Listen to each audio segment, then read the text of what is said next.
Empezamos una serie nueva en donde yo voy a dar una introducción al Sermón del Monte y contiene elementos que yo te quiero pedir que tú anotes ahí en tu Biblia o en tu cuaderno esto. Yo me quiero proponer ser de las personas que quieren que esto que está escrito sea una realidad en mi vida. Si una nota quieres tú tomar el día de hoy, no hicimos la guía, la agenda de vacaciones todavía, que sea esa. Que sea una en la que tú quieres que tu fe y tu cristianismo estén respaldados por un carácter que se parezca cada vez más al Señor Jesucristo.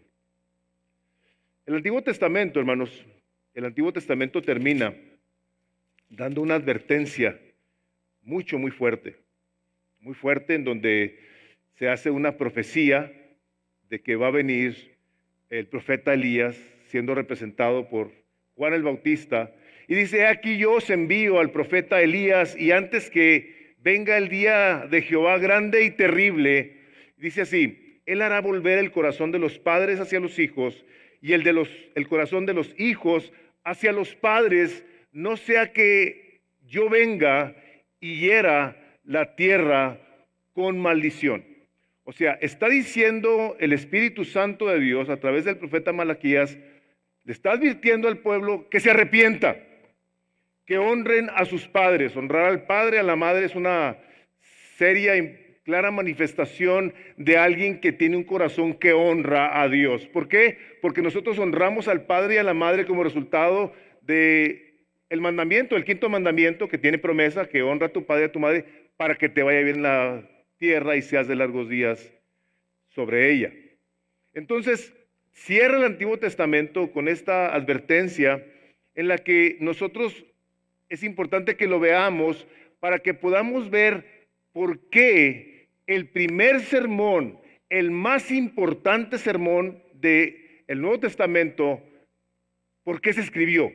¿Por qué lo predicó Jesús? Nosotros en ocasiones a la hora de que nos ponemos a leer, abrimos la Biblia y nos encontramos, pareciera, como si fuesen capítulos de películas, pero no necesariamente tenemos el contexto correcto del por qué se escribieron las cosas. O sea, todo está escrito con un propósito. Y este sermón es un sermón que se aplica a todos y cada uno de nosotros. Ahora, creo que algunos de ustedes estarán de acuerdo conmigo, si no todos no le hace, pero todos en algún momento dado hemos visto personas decepcionadas del cristianismo y aún en ocasiones nosotros mismos.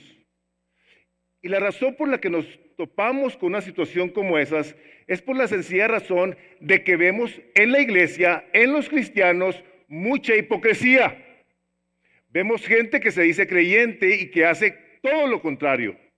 Maldicen, se emborrachan, roban, adulteran, mienten, una serie de cosas que la gente a la hora de que los ve dice: este es un cristiano, pero de cristiano no tiene absolutamente nada. Y desafortunadamente, una de las cosas que ha hecho en la gente, tanto dentro de la iglesia como fuera de ella, es que ha llevado a las personas a tomar posturas de crítica y de juicio y de desprecio, que no se detienen en eso, que en ocasiones contaminan a otros hermanos, que luego dicen: mira, ahí está. Y llega el punto o llega el momento en el que las personas dicen: yo mejor me retiro. Y mi cristianismo lo voy a vivir solo, apartado, olvidándose de que es Dios el que nos agrega a cada uno de nosotros a su iglesia. Así dice el capítulo 4 del libro de los Hechos. Y Él agregaba a su iglesia a los que han de ser salvos. Ahora, en la iglesia, tú y yo nos vamos a topar con personas pecadoras que han sido perdonadas, pero que traemos todos un pasado. Todos traemos un pasado, todos traemos hábitos, todos formamos hábitos que en ocasiones no los vemos como malos. Llegamos en ocasiones a decir: esa es parte de mi personalidad. Así somos todos en la casa y nos justificamos nos quedamos ahí y seguimos adelante sin percatarnos de que el deseo de Dios es que seamos transformados a la imagen de Jesús. He dicho esto en varias ocasiones y lo voy a seguir diciendo hasta que Dios me permita, pero si tu propósito como creyente, tu propósito terrenal de aquí para arriba, el de Dios es este, que tú seas transformado a la imagen de Jesús y de aquí para arriba, es decir, yo quiero ser transformado a la imagen de Jesús. Yo me quiero parecer más a Él.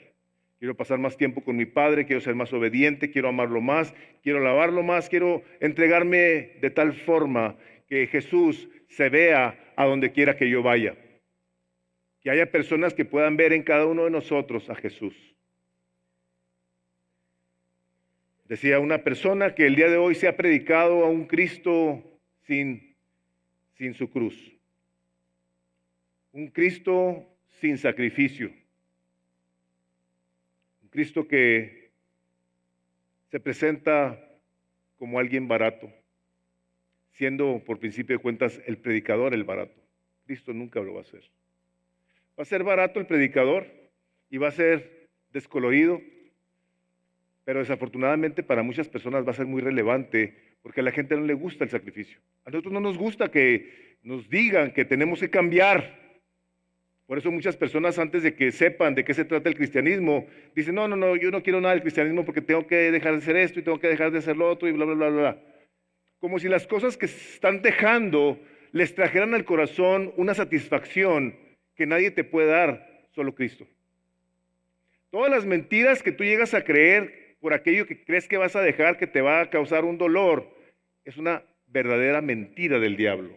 Tú lo que vas a dejar, una vez que lo dejes y empieces a conocer las riquezas de la gloria de Dios, de Cristo Jesús, vas a decir, ¿por qué no las dejé antes?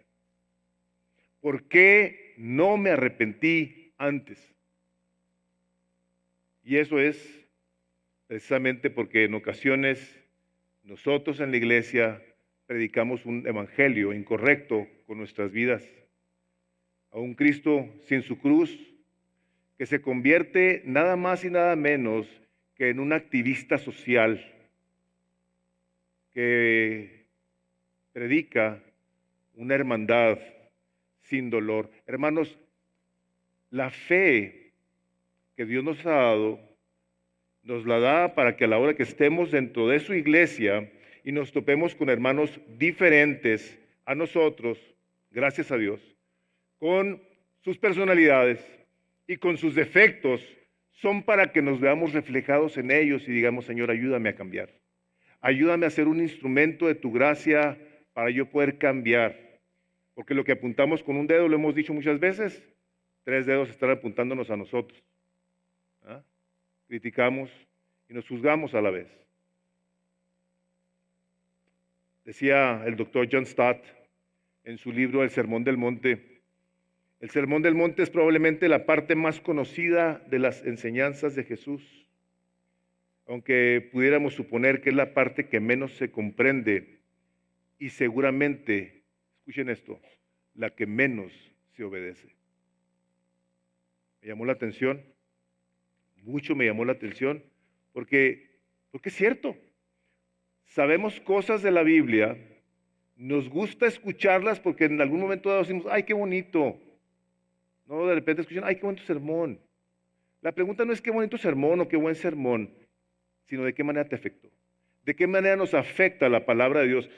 Es importante recordar las palabras del profeta Isaías, donde dice, así será la palabra que sale de mi boca, dice el Señor, hará aquello para lo que la envío. La palabra de Dios en el momento en el que sale de su boca, ha salido de su boca, sigue saliendo de su boca y llega a nuestros corazones por la persona del Espíritu Santo, hermanos, en nosotros debe de producir algo, un cambio, una adoración, un arrepentimiento, una reconsideración, una contemplación, algo. Cuando Dios habla y lo hace a través de su palabra escrita, esa palabra está viva y tiene un propósito para ti y para mí y para toda persona que lo escucha.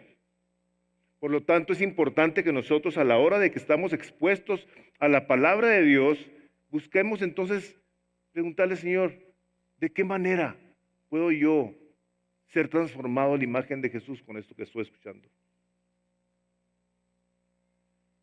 A través de los tiempos, hermanos, hemos visto este patrón de personas que llegan a la iglesia, se sientan, no se involucran, no se ejercitan en su fe. Y en ocasiones cuando lo hacen, en el momento en el que se empiezan a topar con personas ásperas, indiferentes, religiosas, fariseicas, dicen, mejor me voy. Y la pregunta es, ¿y a dónde se van? Porque si se van a encontrar una iglesia perfecta, yo quisiera que me invitaran a mí para irme ahí. Yo me quiero a esa iglesia. No existe, hermanos. No existe. Tenemos que tener el cuidado de que veamos la palabra de Dios y que la tomemos como sale de la boca de Dios. Si salió como una advertencia de la boca de Dios, hermanos, a todos nos debe de incomodar la palabra de Dios. El día de hoy, como les decía el domingo pasado, hemos vivido un tiempo en el que la gente quiere sentir bonito. Ay, no, ¿sabes qué? A mí se me hizo así como que estaba enojado el pastor. No estoy enojado, nunca estoy enojado cuando estoy predicando. Pero es lo que dice aquí. Por más dulce que yo quisiera usar palabras para leer lo que está escrito, no dejan de ser advertencias. Pero advertencias que en su momento vienen a ser gloriosas por lo que generan en el corazón del hombre. Si él te dice, no hagas esto, tú no lo haces, tú vas a ser bendecido por Dios, porque Dios bendice la obediencia. A menos de que haya alguien aquí que esté con alguna situación dificultosa en su manera de pensar, ¿a qué papá le gusta que sus hijos sean desobedientes? Si hay alguno aquí, yo le quiero pedir que por favor ponga una cita conmigo, o mejor con Memo. Vayan con Memo, a ver qué les dice. Pero a nadie nos gusta. Un padre que tiene un hijo o una hija que es obediente, le causa un placer al padre o a la mamá en el corazón, ¿cierto? Igualito sucede con nuestro Padre Celestial.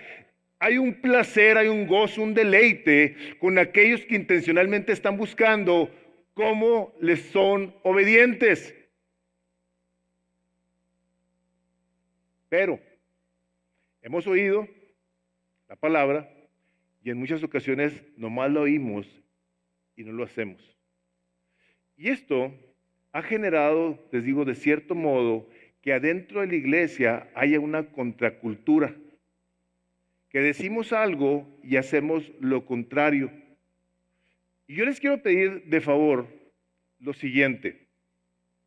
Yo te quiero pedir que no pienses en alguien más que no vino el día de hoy, con esto que estoy diciendo, sino que pienses en ti.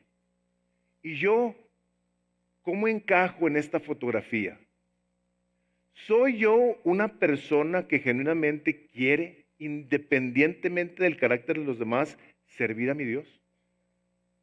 Mostrar con mi obediencia a la palabra de Dios mi amor por Él. Yo te quiero animar a que seas tú, a que tú digas, Señor, ayúdame este año, si lo quieres ver de esa manera, a no ver a los demás, a correr, como dice Hebreos 12, la carrera que tengo por delante con los ojos puestos en Jesús, el autor y consumador de mi fe. Por eso lo dice, porque alrededor nuestro hay una gran nube de testigos, hay una situación difícil, hay pecado a nuestro alrededor, y si nosotros, como dice el Salmo 66, decía el salmista, si yo viera mi iniquidad, Dios no me hubiera ni escuchado. Pero alzaba sus ojos al Señor, el salmista, y decía, Señor, pero tú has escuchado mi oración. Tú has escuchado mi oración y la has respondido. Y así es esto que vamos a ver el día de hoy, este sermón que habla de estas verdades, esta realidad en la que no quisiéramos como ir una persona que ningún comentario podría ser más hiriente para el cristiano que el contenido de las palabras. En realidad, tú no eres diferente a los que no son cristianos. Este sermón, el Sermón del Monte, y les digo, esta es una introducción únicamente, es el estándar. Esta es la manera en la que el Señor Jesucristo le comunicó a sus discípulos cómo es que se deben de comportar. Quiero decirles lo siguiente, porque es necesario que lo pongas en tu mente o en tu corazón. Si tú no tienes un objetivo para algo en la vida, no le vas a pegar. Si tú no tienes un blanco al cual pegarle, no le vas a pegar. Yo no sé cuántas personas habrá aquí en este lugar que fácilmente pueden pasar su vida sin objetivos, sin metas, sin propósitos. Hermanos, la vida tiene un propósito y el propósito es que seamos transformados a la imagen de Jesús y la manera de poderlo hacer es viendo su palabra. Ahora, a la hora que el Señor Jesucristo da el sermón del monte, para la gente era algo casi imposible de cumplir. ¿Por qué? Bueno, por principio de cuentas, porque los fariseos se habían encargado de que la religión, lo más sobresaliente en aquellos entonces, ese fariseísmo de reglas y de leyes. Y todos los que en un momento dado querían agradar a Dios, se querían hacer como los fariseos, al grado de que cambiaron su manera de vestir, su manera de hablar, su lugar donde se sentaban, sus muestras de misericordia para que todos los vieran, largas oraciones, eran un espectáculo los fariseos. Y se crea entonces una religión externa de que pudieras ver que yo ayuno 2 veces a la semana y doy diezmos de todo lo que doy y estos pecadores no hacen nada, como dice Lucas 18, de aquellos que subieron a orar ahí al monte, al templo. Una religión basada en apariencia, que cuando los veían se comportaban de una manera y cuando no los veían eran unos hipócritas, unos falsos. Entonces viene Jesús y viene a dar esta enseñanza donde gente, e inclusive el día de hoy, hay teólogos que dicen que esta es una enseñanza prácticamente imposible.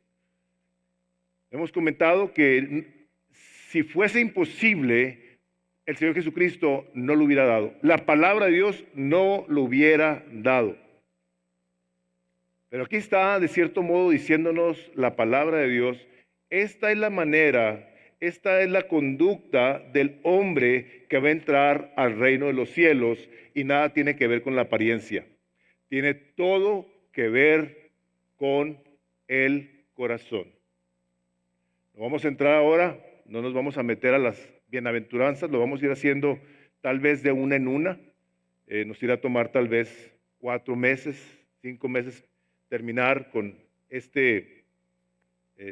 los 3 capítulos de Mateo, 5, 6 y 7, donde está el sermón del monte.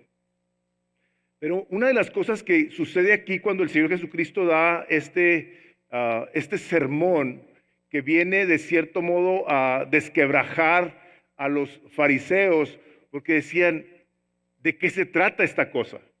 Y tan decían de qué se trata que la gente misma se habrá llegado a preguntar, pero ¿cómo es esto posible? De hecho, empezando Jesús el sermón, empezando el Señor Jesucristo el sermón, les dice así, a toda la gente que los estaba escuchando, dice, si vuestra justicia, fíjense nada más, si vuestra justicia no es mayor que la de los fariseos, no van a poder entrar al reino de los cielos.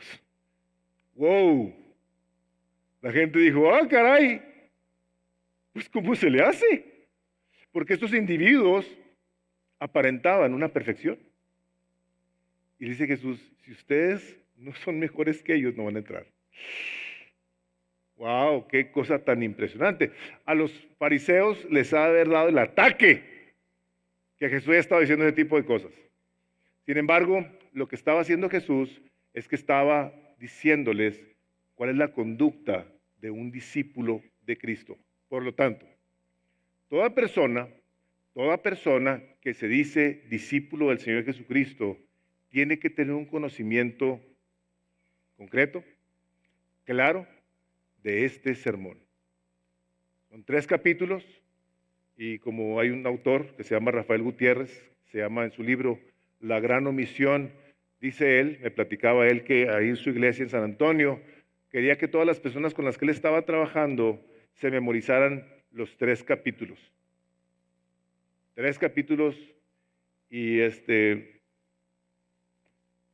creo yo que es algo bueno, porque el versículo 11 del Salmo 119 nos dice que ahí es donde guardemos, en el corazón guardemos nosotros la palabra de Dios para no pecar contra Él.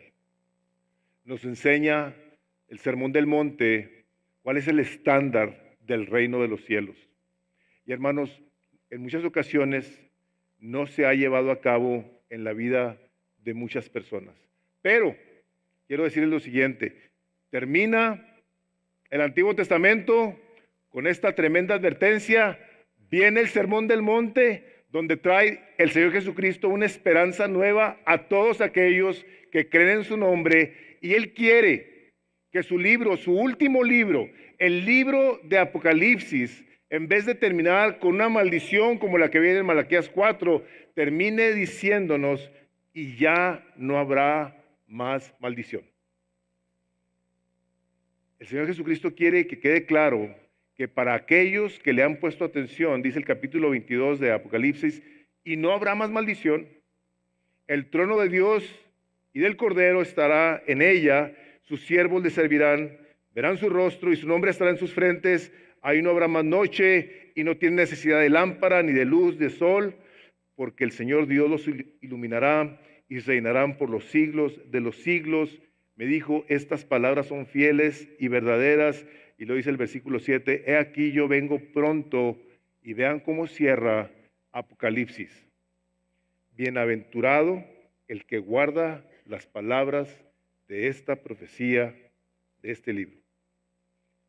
Bendito, feliz, bendecido, bienaventurado el que ha leído las palabras de la Escritura para obedecerlas. Hermanos, nosotros, por la gracia de Dios y por el sacrificio de Cristo en la cruz, ahora podemos poner en práctica estas cosas. No hay aquí o no debe haber aquí alguien que diga, no se puede. En el Antiguo Testamento, el Espíritu Santo de Dios, hablando por medio del profeta Jeremías, dijo lo siguiente, y les estoy diciendo estas cosas por las cuestiones de que tengamos un contexto amplio de por qué el Sermón del Monte. El profeta Jeremías en el capítulo 31, versículo 33, dice lo siguiente, pero este es el pacto que haré con la casa de Israel. Después de aquellos, Jeremías 31, 33, dice el Señor, pondré mi ley en su mente y las escribiré en su corazón, y yo seré su Dios y ellos serán mi pueblo. Este es el nuevo pacto, dice, que yo voy a hacer con ellos. ¿Se acuerdan cuando el Señor Jesucristo estaba con ellos en la última cena? Les dijo, este es el nuevo pacto en mi sangre. Por el pacto nuevo que el Señor Jesucristo hizo con nosotros, por ese pacto nuevo, esta parte de la Escritura, nosotros la podemos vivir. Ahora podemos decirle, Señor, ahora pon tu ley en mi mente y en mi corazón, porque ahora por la muerte de Cristo yo lo puedo recibir. Ya no hay excusa, ya no hay una forma de que nos podamos zafar de la responsabilidad de decirle, no se puede, está muy difícil. No, el Señor dice, yo, ahí por medio del profeta Jeremías dice, yo lo voy a escribir en tu corazón, dice el Señor. No tú, yo me voy a encargar de ello. Y lo voy a hacer por medio de la muerte de mi Hijo en la cruz, porque por medio de esa muerte yo voy a hacer un pacto nuevo contigo, y este es. Que ahora la palabra de Dios se puede vivir. Y requiere de gente de fe. Gente que le crea, que a la hora que vea la Escritura y diga, ahora sí, Señor, lléname. Si tú eres una persona que está aquí el día de hoy y que se siente sin esperanza, que se siente en ocasiones sin el poder creer que esto se pueda, olvídate. no está en ti, no se trata de ti, se trata de su poder. Por eso, con este nuevo pacto, viene la palabra de Dios, donde dice, yo la voy a poner ahí, y la voy a poner ahí por medio de una persona. Y esa persona no es nada más y nada menos que el Espíritu Santo de Dios. Cuando el Señor Jesucristo estaba saliendo del agua, dice que se apareció en forma de paloma el Espíritu de Dios, y viene una voz del cielo que decía, este es mi Hijo, a él oíd. Ustedes recordarán en el capítulo 1 de Génesis, donde dice que la tierra estaba desordenada, estaba todo desordenado. Dice, y el Espíritu de Dios se paseaba por sobre la faz de la tierra. Cuando el Espíritu de Dios empieza a hablar, ustedes recordarán qué fue lo primero que pasó. Empezó a haber orden sobre la faz de la tierra, porque vino el Espíritu Santo y empezó a hablar. Cuando Jesús sale del agua, viene el Espíritu de Dios, viene la palabra del Padre diciendo, este es mi Hijo, a él oíd. De hecho, Moisés mismo, en el capítulo 18 de Deuteronomio, él, movido por el Espíritu Santo de Dios, profetiza acerca de Jesús, sin saber él, por supuesto, cómo habría de hacer esto. Dice el capítulo 18 de Deuteronomio 18, versículo 15, un profeta como yo levantará el Señor tu Dios de en medio de ti, de tus hermanos, y lo dice esto, a él oiréis. Es el Espíritu de Dios hablando por medio de Moisés, diciendo, va a venir uno como yo. Dice, a él lo van a oír. Ahora, ¿por qué dice Moisés como yo? ¿Qué similitud existe entre Moisés y el Señor Jesucristo? Muchas cosas. Por principio de cuentas, ustedes recordarán que cuando las parteras fueron advertidas por el faraón de que mataran a todos los niños de las hebreas, las parteras dijeron, antes de que lleguemos ya dieron a luz porque están bien fuertes, ¿se acuerdan? ¿Y qué hicieron los padres de Moisés? Lo vieron al bebito, muy hermoso por cierto, dice ahí la palabra que estaba hermoso, lo pusieron en una canastita, lo pusieron en el río y se lo llevó el agua. ¿Qué pasa en el tiempo del nacimiento del Señor Jesucristo cuando llegan aquellos magos, aquellos astrólogos y dicen, ¿dónde está el rey dónde está el rey para que venimos a adorarle? Dijo Herodes, ¿un rey? Sí, yo soy el rey. Manden matar a todos los niños menores de 2 años. La vida de Moisés se vio atentada por el diablo, la vida del Señor Jesucristo de la misma manera. Moisés estuvo 40 años en el desierto trabajando como pastor. El Señor Jesucristo es el gran pastor que estuvo 40 días en ayuno, día y noche, siendo tentado por Satanás. No más que Moisés, a la hora de que es enviado después de esos 40 años a que saque el pueblo de Israel de Egipto, no logra su cometido y fracasa. De hecho, Moisés no vio la tierra prometida. Y vino Moisés y sacó a un pueblo que estaba bajo el dominio del faraón en una esclavitud espantosa.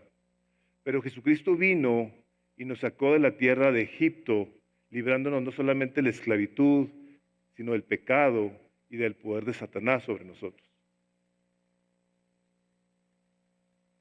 Moisés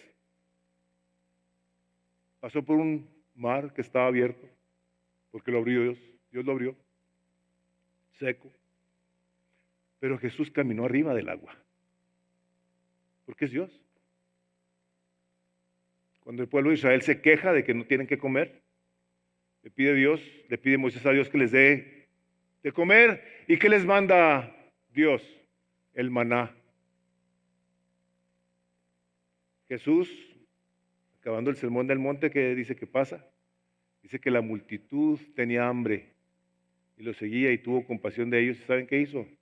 Le dio de comer el pan del cielo a más de 5,000 personas. Peces y pan, diciendo: yo soy ese pan del cielo que ustedes estaban esperando. No tuvieron que hacer nada para comer. Allá estaban enojados, acá ellos sin saber, Dios la misericordia la derrama sobre más de 5,000 personas y les da de comer. De hecho, dice la palabra que fue precisamente por eso que la gente después lo empezó a seguir. Imagínense, free lunch. A los que siguen a free lunch ahí. Porque dice que comieron y se saciaron. Si se saciaron como me sacio yo de repente, que le doblo el plato y de repente triplico ahí, qué cotorro haber estado ese lonche. Jesús mostrándoles el poder de Dios, de un Redentor que sí nos ha llevado, no únicamente a la tierra prometida, nos ha introducido al reino de los cielos. Este es de quien escribe Juan el apóstol, dice el capítulo 6 del Evangelio de Juan, versículo 14. Entonces aquellos hombres, al ver la señal que Jesús había hecho, dijeron: verdaderamente este es el profeta que había de venir al mundo. ¿Por qué dijo Juan eso? Bueno, Juan lo dijo por la sencilla razón de que Moisés había profetizado que iba a venir uno igual que él. Va a venir uno igual que yo. Moisés hizo grandes hazañas, unos milagrazos. Lo ve Juan, el apóstol, y dice: este es el que había de venir. Vamos a ver qué es lo que está pasando.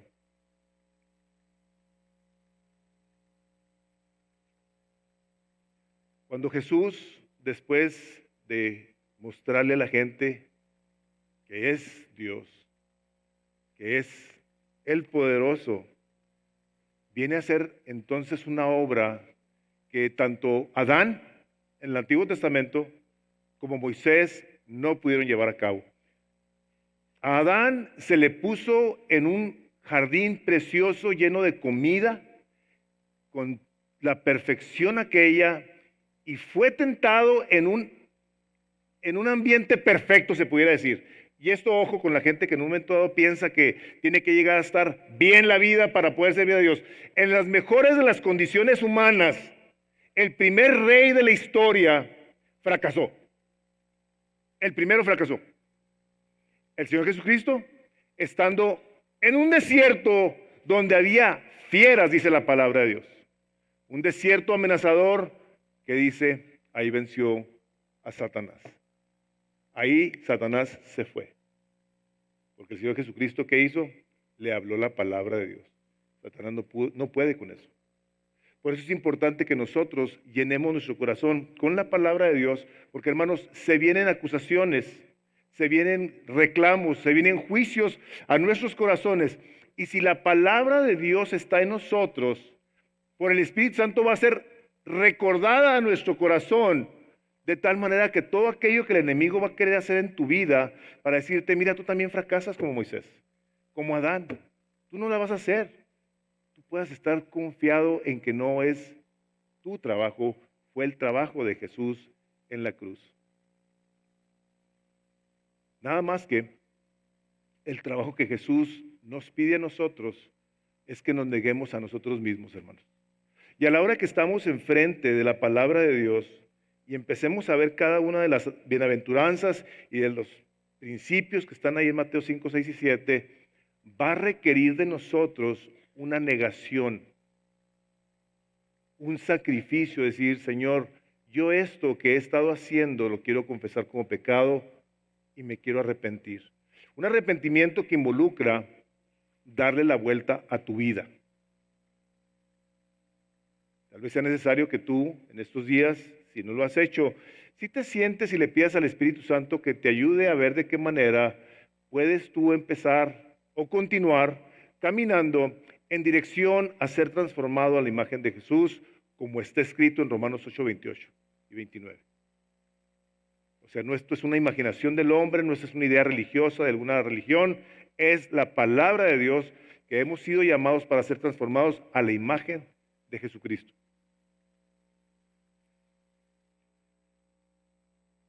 ¿Por qué es importante que veamos las cosas desde esa perspectiva, hermanos? Porque a la hora que nosotros estemos ante la palabra de Dios, buscando cómo la aplicamos, va a transformarnos. Va a ser aquello para lo cual Dios envió su palabra a nuestros corazones, personalmente, tuyo. No el de tu esposo, de tu esposa, de tu padre, de tu hijo, de tu hermano. No, no, no. Yo te quiero pedir que tú corras esta carrera con los ojos puestos en Jesús y digas, yo, Señor, yo soy el que voy a estar enfrente de tu trono un día dando cuenta de mis hechos. No voy a ser el cristiano que te decepcionó o el pastor que te decepcionó o la iglesia que te decepcionó. No, vas a estar tú solito dando cuentas a tu Creador de lo que tú has hecho. Decía una persona que lo que le importa a Jesús es lo que los hombres son. Fíjese, lo que le importa a Jesús es lo que los hombres son, porque lo que son determina lo que hacen. ¿Son arrogantes? ¿O son humildes? ¿O son diligentes? ¿Son mentirosos? ¿Son irresponsables? ¿O son responsables? ¿Son gente dedicada? Lo que tú eres determina lo que haces. Y la cosa interesante de lo que la Biblia nos habla de alguien que sí era, es que Jesús habló de una persona que de alguna manera reflejaba a aquel hombre que venía anunciando el reino de Dios y que en nuestra opinión y la opinión del mundo de aquellos entonces, este era un hombre al que fácilmente cualquiera de aquí le hubiéramos visto muy mal. Estoy hablando de Juan el Bautista. Venía con un mensaje que para aquellos entonces era un mensaje irrelevante. Era un hombre raro, vivía en el desierto, comía un cierto tipo de chapulines, se llaman langostas, vestía piel de camello, y llegó a hablar el evangelio. Llegó a decir, arrepentidos, arrepiéntanse. La gente lo empezó a criticar, a juzgar, a ver como un raro, como un perdedor. Y Jesús dijo, de los hijos nacidos de mujer, no hay ninguno mayor que Juan el Bautista.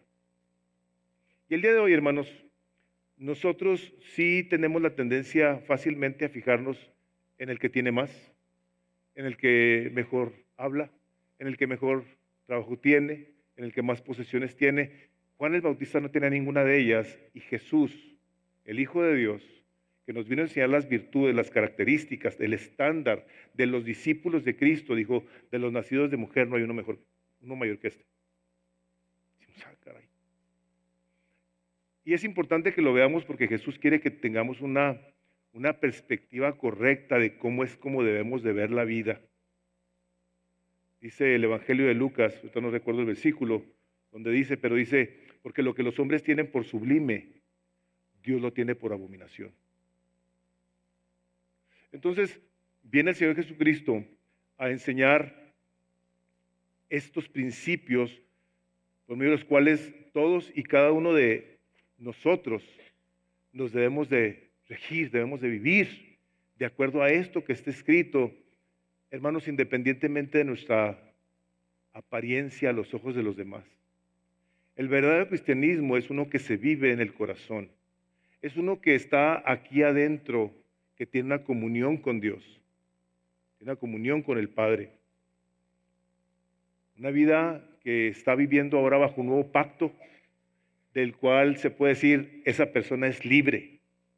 Cantaban, hay un canto que cantan en las iglesias afroamericanas, y no sé cómo va el tono, pero vi la letra y me gustó. Decía, cuando Israel estaba en Egipto, y luego gritan todos, deja ir a mi pueblo, oprimidos al punto de no poder estar de pie, deja ir a mi pueblo.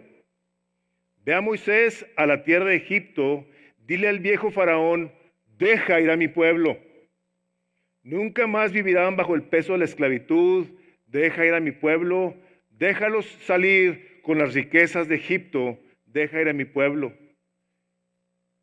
Y la última estrofa dice, alejémonos del lazo de la esclavitud, deja ir a mi pueblo y vivamos en Cristo libres, deja ir a mi pueblo.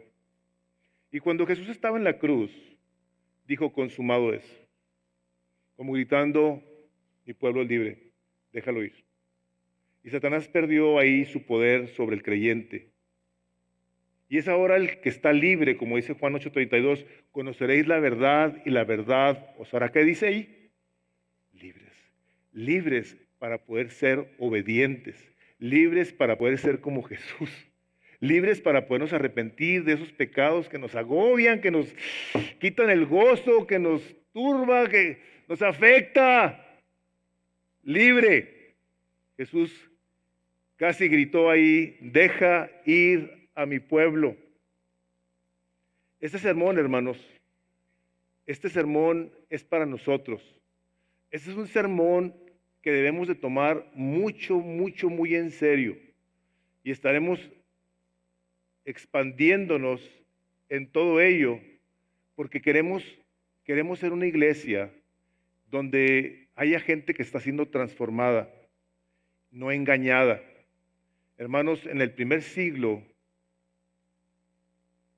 creo, no fue el cuarto siglo, había una iglesia muy próspera, hacía muchas cosas. Y le dice el Señor Jesucristo, tú tienes fama de estar vivo y estás muerto. Y tú, ay, caray. ¿Por qué? Porque se habían olvidado de su primer amor. Y Él les dice, arrepiéntete, no venga yo y quite de en medio de ti el candelero. Hermanos, el sermón del monte nos debe de enseñar a nosotros que se puede vivir diferente, con la grandísima bendición de que de la boca del Señor Jesucristo han salido las palabras, bienaventurado eres si haces estas cosas, si le pones atención a mi palabra. Pero hermanos, por tanta situación que vivimos, por tantos problemas que hay en el mundo, que en ocasiones les ponemos más atención a los problemas que suceden, en los cuales la palabra de Dios nomás nos dice, ora por tus gobernantes para que viváis, ¿qué dice? Quieta y reposadamente. Yo creo que muchos países del mundo se han olvidado a sus gobernantes. ¿Y qué hemos hecho con ellos? ¿Qué hemos hecho con ellos? No les tiramos piedras, porque no están enfrente de nosotros. Pero muchas veces lo único que hacemos es criticarlos. Pero el verdadero creyente es uno que tiene hambre y sed de justicia. Es uno que es pobre en espíritu. Es uno que es pacificador. Es uno que llora por la condición de su corazón, de su pecado. Es uno que llora y que sufre por el evangelio que se ha predicado. Es uno que sufre persecución por causa de la justicia, que han perdido familias y que están dispuestos a que en sus trabajos los critiquen y los juzguen y los desprecien y los amigos les dejen de hablar, pero que están deseosos de que de la boca de Dios diga, bienaventurado eres.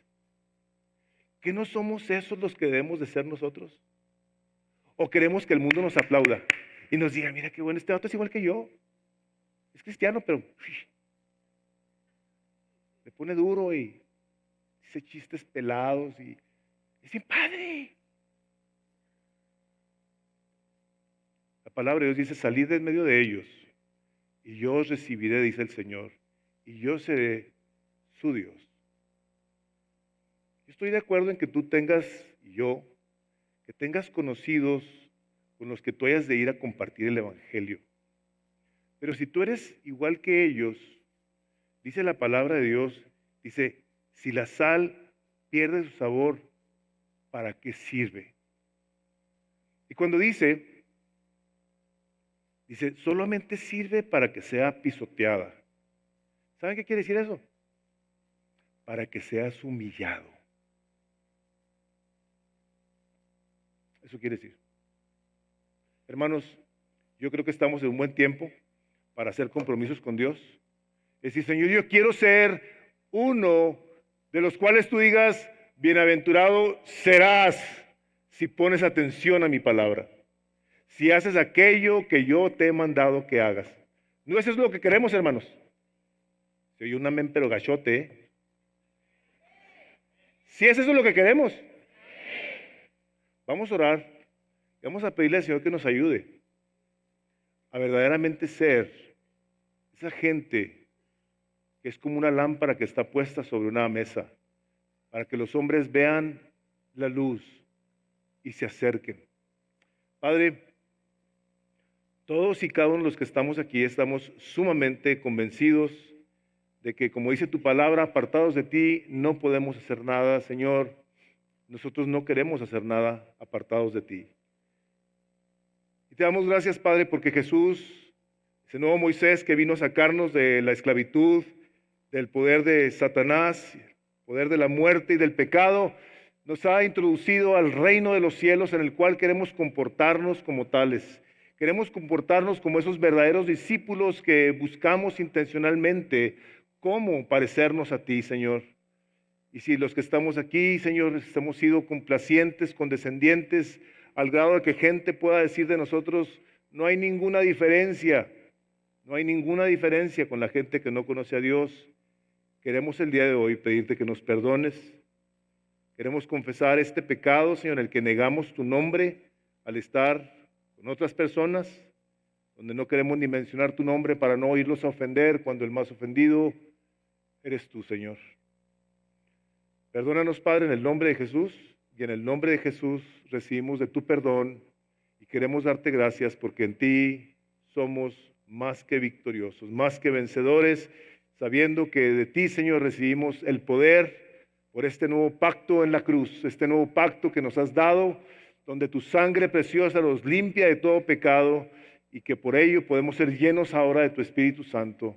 Espíritu Santo, te suplicamos que nos llenes y que nos lleves a cantar salmos, himnos, cánticos espirituales, hablando entre nosotros de esa manera. Padre, en el nombre de Jesús, ponemos nuestras vidas en tus manos, la vida de esta congregación, y todos los que estamos aquí recibimos no solamente de tu perdón, sino que te damos muchas gracias porque nos escuchas, porque nos amas, porque quieres que tu iglesia sea una iglesia diferente, que cause sed a un mundo que no saben dónde buscar.